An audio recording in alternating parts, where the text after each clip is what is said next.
ನಮಸ್ಕಾರ. ನಾನು ಕೊಡಗೇಳ್ಳಿ ಮಂಜುನಾಥ್, ಮತದಾರ ವೇದಿಕೆಯ ಅಧ್ಯಕ್ಷ. ಇವತ್ತು ಸ್ವಲ್ಪ ಸೆಕೆ ಇದೆ, ಮಳೆ ಬರ್ಬೋದು ಅನಿಸಿದೆ. ದೇವ್ರ ದಯೆಯಿಂದ ಮಳೆ ಬಂದರೆ ಒಳ್ಳೆಯದು.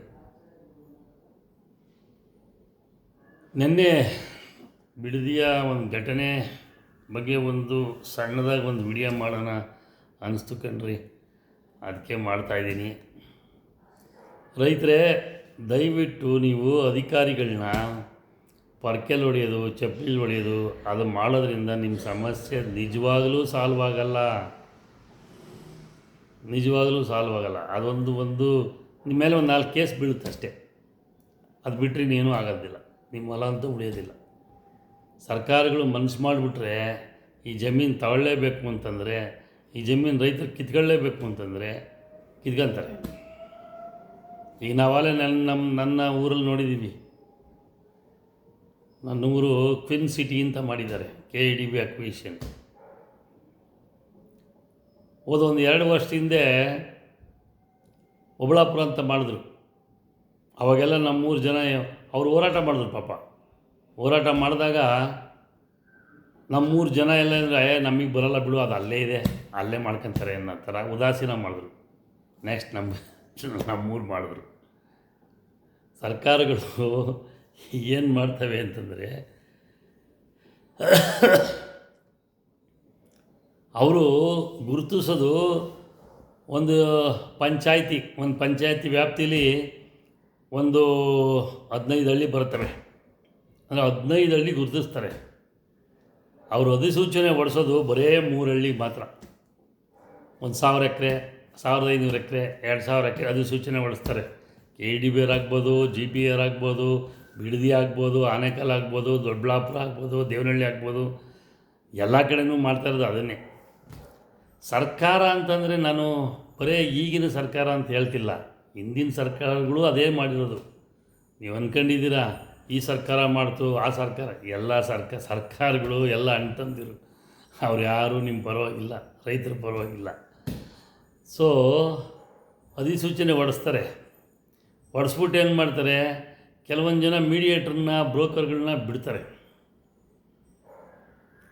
ಯಾರು ಅವ್ರ ಟಾರ್ಗೆಟ್ ಯಾರು ಅಂದರೆ, ಯಾರು ರೈತರು ದಾರಿ ಇಲ್ಲ ಅವ್ರಿಗೋಗಿ ಹೇಳ್ತಾರೆ, ದಾರಿ ಇಲ್ಲ ಕಣಯ್ಯ, ನಿನಗೆ ಕೊಟ್ಬಿಡಯ್ಯ ಅಂತ ಹೇಳಿಸ್ತಾರೆ. ಇನ್ಯಾರೋ ಅಣ್ಣ ತಮ್ಮದಿರ್ದು ಗಲಾಟೆಗಳಿರ್ತದೆ, ಅಣ್ಣನೋ ತಮ್ಮನೋ ಕೇಸ್ ಹಾಕೊಂಡು, ಈ ಕೇಸು ಪಾಸು ಯಾಕೆಯ್ಯ, ಕೊಟ್ಬಿಟ್ಟು ಒಂದಿಷ್ಟು ದುಡ್ಡು ಆರಾಮಾಗಿರಯ್ಯ ಅಂತಾರೆ. ಈ ಥರ ಭೂಸ್ವಾಧೀನಗಳು ಪ್ರಕ್ರಿಯೆ ಶುರುವಾಗೋದಿದು. ಅವಾಗ ಹೇಳ್ತಾರೆ 80% ಕೊಡೋಕ್ಕೆ ರೆಡಿ ಇದ್ದಾರೆ ಅಂತ. ಅಫ್ಕೋರ್ಸ್ ಎಸ್, ಯಾಕೆಂದರೆ ಅಧಿಸೂಚನೆ ಹೊಡಿಸಿ ಅದು ಫೈನಲ್ ಆಗೋ ವರ್ಷಕ್ಕೆ 20% ಇದ್ದಿದ್ದು ರೈತರು 60% ಬಂದುಬಿಟ್ಟಿರ್ತಾರೆ ಕೊಡೋಕ್ಕೆ. ಹಾಗಾಗಿ ಇವತ್ತು ರೈತರೆಲ್ಲ ತಮ್ಮ ಜಮೀನುಗಳನ್ನ ಕಳ್ಕೊಳ್ತಾ ಇದ್ದಾರೆ. ಅಧಿಕಾರಿಗಳು ಒಂದು ಇನ್ಸ್ಟ್ರೂಮೆಂಟ್ ಅಷ್ಟೇ, ಅವರ ಆಯುಧಗಳು ಸರ್ಕಾರಗಳಿಗೆ. ಮಾಡಿದ್ರೆ ನೀನು ಮಾಡು, ಇಲ್ಲಾಂದರೆ ನಿನ್ನ ಜಾಗ ಇನ್ನೊಬ್ಬನ ಟ್ರಾನ್ಸ್ಫರ್ ಮಾಡ್ತೀನಿ ಅಂತಾರೆ. ಹೆದರ್ಕೊಂಡು ಮಾಡ್ತಾರೆ. ಅವ್ರಿಗೊಂದಿಷ್ಟು 4 ಕಾಸು ಆಗಬೇಕು, ಮಾಡ್ತಾರೆ ಅಷ್ಟೇ. ಆದರೆ ಕೆಲವೊಂದು ಅಧಿಕಾರಿಗಳು ಒಂದು ದೊಡ್ಡ ತಪ್ಪು ಮಾಡ್ತಾಯಿದ್ದೀರಿ ನೀವು. ಕೆಲವೊಂದು ಊರುಗಳಲ್ಲಿ ಫಲವತ್ತಾದ ಭೂಮಿಯನ್ನು ಬಂಜರು ಭೂಮಿ ಅಂತ ನೀವು ಸರ್ಟಿಫಿಕೇಟ್ ಕೊಡ್ತಾಯಿದ್ದೀರ ಸರ್ಕಾರಕ್ಕೆ. ಅದು ಕೋರ್ಟ್ಗೂ ಸಹ ಸಬ್ಮಿಟ್ ಮಾಡೋಕ್ಕೆ ಹೋದಾಗ ಅದು ನಮಗೆ ಹಿನ್ನಡೆ ಆಗ್ತದೆ.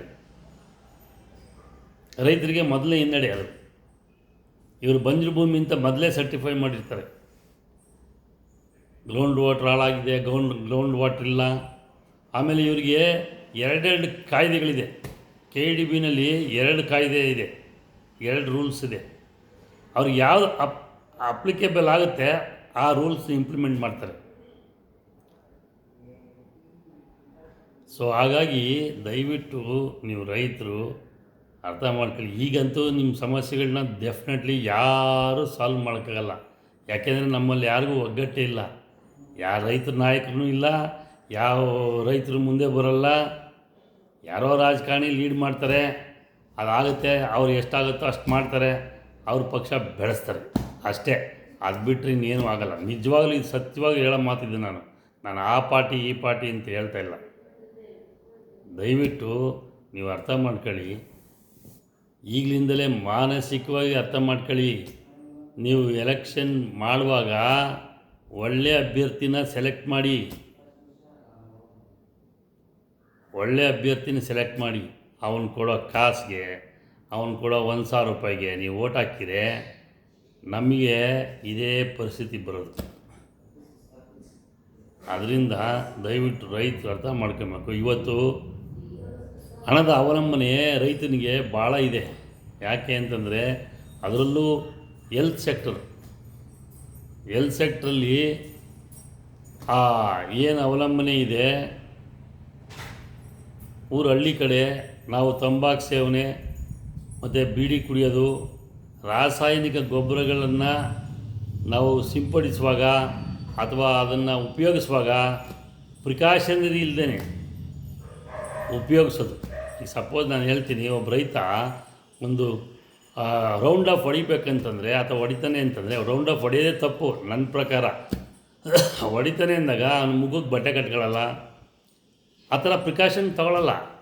ಅವಾಗೇನು ಮಾಡ್ತಾರೆ, ಇಂಥ ಕಾರಣಗಳಿಂದ ಅನೇಕ ಜನರಿಗೆ ಕ್ಯಾನ್ಸರ್ ಬರ್ತಾಯಿದೆ. ಒಂದು ಕುಟುಂಬದಲ್ಲಿ ಒಬ್ಬ ಮನುಷ್ಯನಿಗೆ ಕ್ಯಾನ್ಸರ್ ಬಂದರೆ ಅವನು 3 ತಲೆಮಾರಿನಾಗುವಷ್ಟು ಸಾಲಗಾರನಾಗ್ತಾನೆ. ದಯವಿಟ್ಟು ರೈತರೇ ಅರ್ಥ ಮಾಡ್ಕೊಳ್ಳಿ, ಇಂಥನ್ನೆಲ್ಲ ಅವಾಯ್ಡ್ ಮಾಡಿ. ಮತ್ತು ಮುಂದಿನ ಚುನಾವಣೆಗಳಿಗೆ ಯೋಗ್ಯರನ್ನು ಸೆಲೆಕ್ಟ್ ಮಾಡಿ. ಕಾಸು ಇಸ್ಕೊಂಬಾಡಿ, ದಯವಿಟ್ಟು ಪಂಚಾಯತಿನಲ್ಲಿ ಕಾಸು ಇಸ್ಕೊಂಬಾಡಿ, ತಾಲೂಕು ಪಂಚಾಯತಿನಲ್ಲಿ ಕಾಸು ಇಸ್ಕೊಂಬಾಡಿ, ಜಿಲ್ಲಾ ಪಂಚಾಯತಿ ಸೆಲೆಕ್ಟ್ ಮಾಡೋ ಕಾಸು ಇಸ್ಕೊಂಬಾಡಿ, MLA ಕಾಸು ಇಸ್ಕೊಂಬಾಡಿ, MP ಕಾಸು ಇಸ್ಕೊಂಬಾಡಿ. ನಿಮಗೆ ಯಾರು ಯೋಗ್ಯತೆ ಇಲ್ಲ ಅಂತಂದರೆ ನೋಟಾ ಅಂತ ಒಂದಿದೆ, ಎಲೆಕ್ಷನ್ ಕಮಿಷನ್ ಮಾಡಿದ್ದಾರೆ.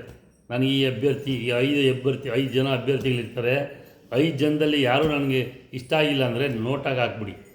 ದಯವಿಟ್ಟು ಈ 5 ಜನ ಸರಿ ಇಲ್ಲ ಅಂದರೆ ಯಾರೋ ಒಬ್ಬನಿಗೆ ಹಾಕೋಣ ಅಂತ ದಯವಿಟ್ಟು ಹಾಕಬೇಡಿ. ದುಡ್ಡಂತೂ ಇಸ್ಕೊಳ್ಳೇಬೇಡಿ. ದುಡ್ಡು ಇಸ್ಕೊಂಡು ನಾವು ಇಂಥ ಕಳಪೆ ರಾಜಕಾರಣಿಗಳನ್ನ ಆಯ್ಕೆ ಮಾಡಿದ್ದಕ್ಕೆ ಇವತ್ತು ಈ ಪರಿಸ್ಥಿತಿ ಬಂದಿದೆ. ದಯವಿಟ್ಟು ಅರ್ಥ ಮಾಡ್ಕೊಳ್ಳಿ. ಶೇರ್ ಮಾಡಿ, ಲೈಕ್ ಮಾಡಿ, ಕಮೆಂಟ್ ಮಾಡಿ. Thank you very much.